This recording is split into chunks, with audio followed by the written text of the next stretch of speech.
Halo, jumpa lagi di channel Five and Chemistry. Di video kali ini mau bahas soal tentang faktor-faktor yang memengaruhi laju reaksi. Materi kimia kelas 11 semester 1 di kurikulum Merdeka. Ada 6 soal PG, soal pilihan berganda yang mau saya bahas, jadi langsung aja saya mulai ya.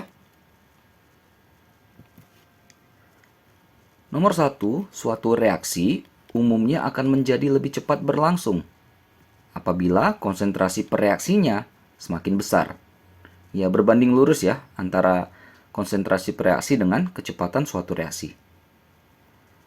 Penjelasan yang paling tepat dari fakta tersebut adalah gini ya. Jadi kalau konsentrasinya besar, artinya jumlahnya itu banyak, reaksinya banyak. Artinya semakin banyak reaksinya, semakin besar kemungkinan terjadinya tumbukan. Karena reaksi itu terjadi akibat tumbukan antara reaksi-reaksinya. Logik ya, kalau banyak kan reaksinya, berarti peluang tabrakan tumbukan makin gede. Ya, jadi makin cepatlah reaksinya itu berlangsung. Jadi kalau konsentrasi mainannya tumbukan. Ya, jadi opsi yang tepat yang dadu. Semakin besar konsentrasi, maka peluang terjadinya tumbukan yang menghasilkan reaksi juga semakin besar. Kalau yang A, semakin besar konsentrasi reaksi, semakin besar pula energi aktivasinya. Untuk energi aktivasi itu hubungannya dengan katalis ya, bukan konsentrasi. Tumbukan antar partikel akan menghasilkan energi yang besar apabila konsentrasi reaksinya meningkat. Nggak sepenuhnya benar, karena kalau menghasilkan energi yang besar itu bukan faktor konsentrasinya gitu ya. Yang C, bertambahnya konsentrasi reaksi akan menyebabkan orde makin bertambah. Orde itu didapat ketika kita melakukan percobaan, jadi harus ada data dulu. Yang E, semakin besar konsentrasi menyebabkan suhu semakin tinggi. Suhu dengan konsentrasi dua faktor yang berbeda. Yang dadu ya. 2. Pernyataan berikut berkaitan dengan teori tumbukan. Pernyataan yang tidak benar adalah, nah yang A, semakin tinggi suhu, energi aktivasinya menjadi lebih tinggi. Tidak ya. Energi aktivasi tadi mainannya katalis ya. Suhu itu hubungannya dengan energi kinetik, energi gerak. Jadi ini langsung dapat nih jawabannya, karena yang ditanya yang tidak benar kan, yang salah. Yang B, semakin besar konsentrasi, kemungkinan terjadinya tumbukan efektif makin besar, benar. Yang C, luas permukaan zat padat, semakin luas permukaan zat padat, semakin besar kemungkinan terjadinya tumbukan efektif. Ya kalau luas permukaannya makin gede, ya tumbukannya ya makin efektif lah, makin besar kemungkinannya. Katalis mengubah tahap-tahap reaksi menjadi reaksi yang energi aktivasinya rendah. Benar ya. Jadi katalis itu menurunkan energi aktivasinya. Pada pemanasan, energi kinetik menjadi lebih tinggi. Benar, sehingga tumbukannya lebih banyak. Ya, jadi suhu itu mainannya kinetik. Yang A ya, yang tidak benar. Nomor 3, berikut adalah rancangan percobaan untuk mengetahui beberapa faktor yang memengaruhi laju reaksi antara logam Mg magnesium dengan asam klorida HCl. Ini reaksinya ya. Ada 5 percobaan yang dilakukan dengan variasi bentuk logam, variasi konsentrasi, dan juga variasi suhu.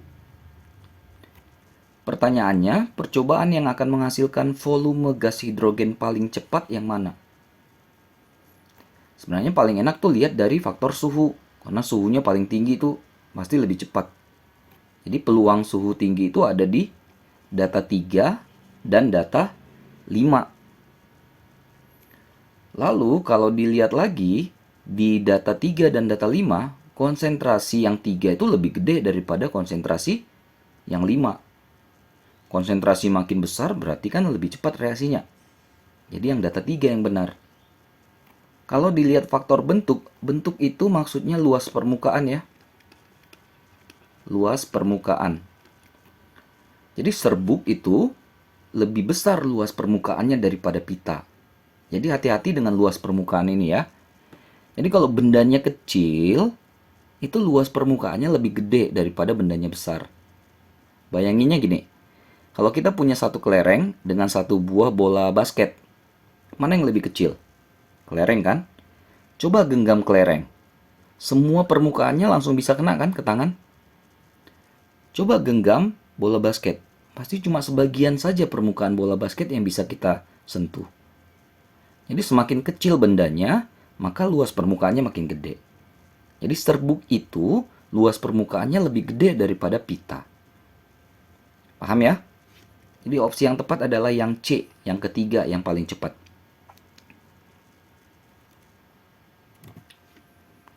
Nomor 4. Nah, untuk nomor 4 dan 5 dikasih data percobaan itu ya. Ada 5 data juga. Yang nomor 4 pada percobaan tabung 1 dan 3 yang menjadi variabel kontrol atau variabel terkendali itu yang mana? Lihat 1 dan 3. Variabel kontrol ini adalah variabel yang dibuat tetap, nggak berubah. Jadi cari aja di data 1 dengan data 3, gambar 1, gambar 3, apa yang tetap, yang nggak berubah di situ, yang dibuat sama. 1 dan 3, fokus 1 dan 3. Kalau dilihat, 20 derajat Celcius kan, dua-duanya. Nah, itu adalah suhu. Berarti cari suhu di sini. Ini ya, berarti opsinya A, B, D. Cek lagi, sama-sama serbuk. Ingat tadi serbuk itu pita, kepingan, batangan itu mainannya luas permukaan. Jadi sama kan luas permukaan? Nah, jadi sama-sama serbuk, berarti luas permukaannya sama. Berarti suhu dan luas permukaan yang dadu. Kenapa nggak konsentrasi? Konsentrasinya beda. Ya, jadi variabel kontrol adalah variabel yang dibuat tetap atau sama. Jadi jawabannya yang D, luas permukaan dan suhu yang sama. Yang dibuat tetap ya. Nomor 5, pasangan percobaan yang dapat digunakan untuk menentukan pengaruh luas permukaan sentuhan terhadap laju reaksi adalah percobaan keberapa dengan percobaan keberapa. Jadi pasangan ya. Jadi kuncinya di sini. Kalau dikatakan pengaruh luas permukaan, artinya carilah pasangan yang dimana faktor luas permukaan itu dibuat beda. Cari aja dari antara pasangan ini A, B, C, D, E ini yang luas permukaannya beda, yang lain sama. Faktor lain sama. Kita coba yang A. Kalau kita lihat A, 1 dan 2, suhu sama, konsentrasi sama. Tapi satu serbuk, satu keping, artinya luas permukaannya beda. Maka jawabannya langsung yang A. Gitu ya. Kalau pengaruh luas permukaan, cari aja luas permukaan saja yang beda, sisanya harus sama. Kalau 1 dan 3 kita coba ya. 1 dan 3, suhu sama, konsentrasi udah beda. Ya, serbuk sama. Nah, kalau 1 dan 3 ini namanya pengaruh konsentrasi. Karena cuma konsentrasi saja yang beda, yang lainnya sama. Gitu ya cara ngecek untuk seterusnya. Terakhir nomor 6, perhatikan grafik tingkat energi ada reaksi A tambah B menghasilkan 2C. Ini gambarnya. Yang ditanya yang menunjukkan energi aktivasi reaksi dengan katalis yang mana. Jadi konsepnya, ini ada A tambah B, di mana ini adalah pereaksi ya. Targetnya kan produknya hasil reaksinya yang C. Jadi dari reaksi menuju produk, kita harus melewatin ini. Puncak ini. Paham ya? Kita harus ke sini dulu minimum. Karena energi aktivasi itu artinya energi minimum yang dibutuhkan untuk melakukan atau untuk terjadinya suatu reaksi. Jadi kalau mau A tambah B harus sampai ke C, kita harus ngelewatin puncak ini.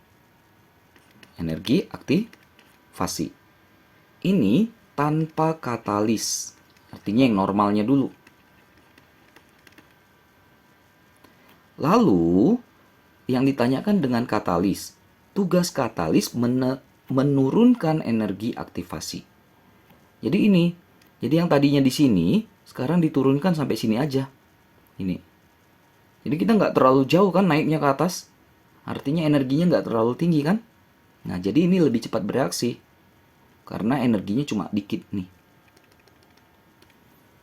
Gitu ya. Jadi inilah energi aktivasi yang pakai katalis. Yang nomor 2 ini, jarak dari sini ke sini. Sedangkan kalau nomor 1, jarak dari atas ke sini, energi aktivasi tanpa katalis. Paham ya? Jadi maksud dengan dan tanpa.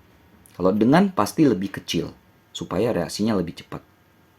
Jadi opsi yang tepat adalah yang B, yang nomor 2. Oke, selesai ya soal faktor-faktor yang memengaruhi laju reaksi. Mudah-mudahan bisa dimengerti, bisa dipahami. Mudah-mudahan bisa membantu buat kalian yang terutama sedang belajar materi ini. Maaf, kesalahan kekurangan, cuma niat bantu saja. Jangan lupa cek terus update terus video-video terbaru lainnya di channel Five Chemistry ini. Sampai jumpa dan bye-bye.